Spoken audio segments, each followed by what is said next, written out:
Hey, good evening everybody. Today we're going to be going through another Facebook Live, and on this video today I'm going to be going through more about what is subluxation. Subluxation is a word that you may have heard, especially in reference with chiropractors. Maybe you already have a chiropractor and they use this word, maybe it's not really clear what exactly this word means, or maybe it's something you've heard in passing or in articles, or maybe it's a word you've never heard before.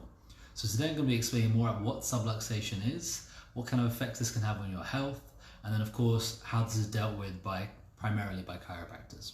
So at the simplest level, a subluxation is a misalignment of the bones to an extent where it starts to put pressure on the nervous system. So one way to think of it is your bones could say be out of place. Say as an example, we have these bones here, these are the ones we work with in the practice. So say the bones could be somewhat out of place and it can start to affect this hole in the center where all the nerves are running through. Now, if there is this kind of problem, but it's not actually affecting the function of those nerves, maybe there's been a change in posture, a change in shape and a misalignment, but it's not having any effect on how well the body is functioning, then this would not be a true subluxation. This could be a misalignment of the bones, this could be something out of place.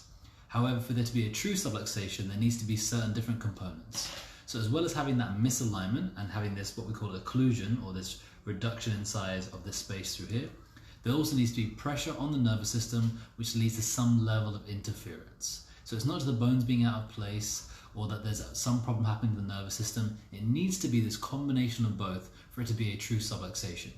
And for true subluxations, it also primarily would be in the top part of the neck, in the top two bones up here, which look just like this. We call them the atlas and the axis.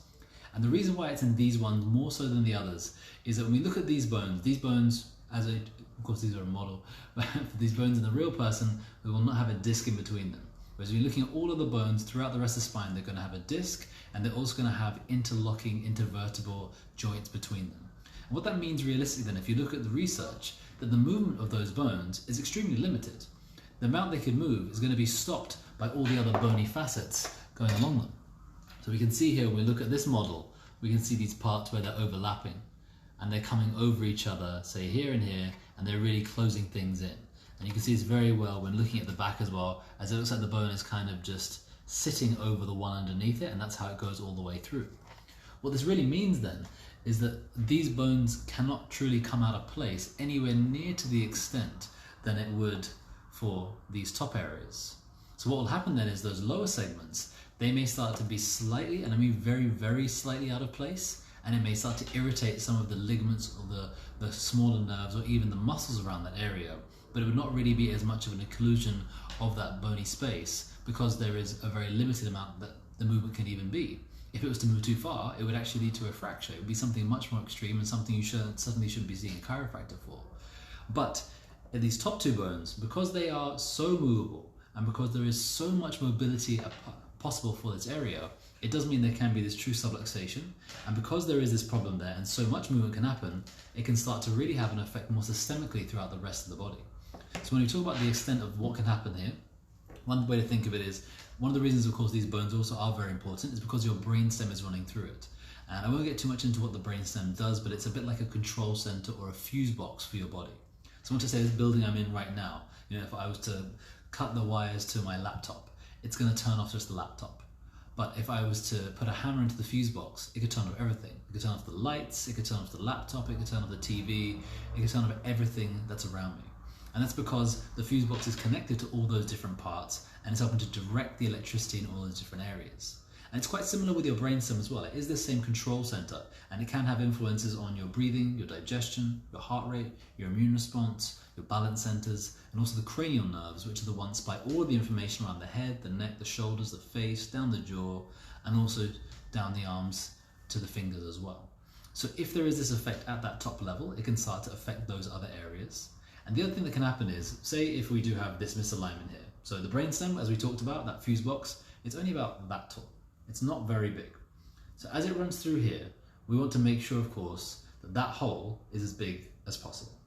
However, if we have a misalignment of those bones, we call this that subluxation, where it starts to have that nerve interference, then it's going to start to close that hole, has that nerve interference, and it's going to start to affect the function of the body. Now, your body is very intelligent, so it may do one of two things. You may, number one, start to have that direct pressure on that area, affecting those control areas we talked about, like the breathing, digestion, heart rate, balance, immune response, and all those cranial nerves affecting the top part of the body. Or what your body may do is your body may start to tilt and move in different ways to try and take the pressure off of that brainstem. So see, if my finger is here and there's that subluxation, it's locked and it can't move very well. But if that subluxation is released, there is now that movement where the brainstem is going to be able to be more freely movable, especially if you're moving your head, your neck, or any other daily activities you're doing. What that will mean though is to create that difference, your body may go from being here to starting to tilt to the side. Practically though, your head is still sitting, your skull will sit on these little grooves here. So instead of your head being in the middle, your head may tilt to the side as well. But no one walks around like this because it would be uncomfortable.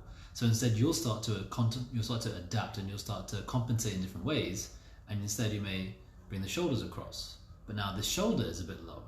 And one thing you'll know as well is someone goes from here and they adapt their shoulders, that it's not just moving all of the shoulders, it's also going to start to move the mid-spine as the body tilts.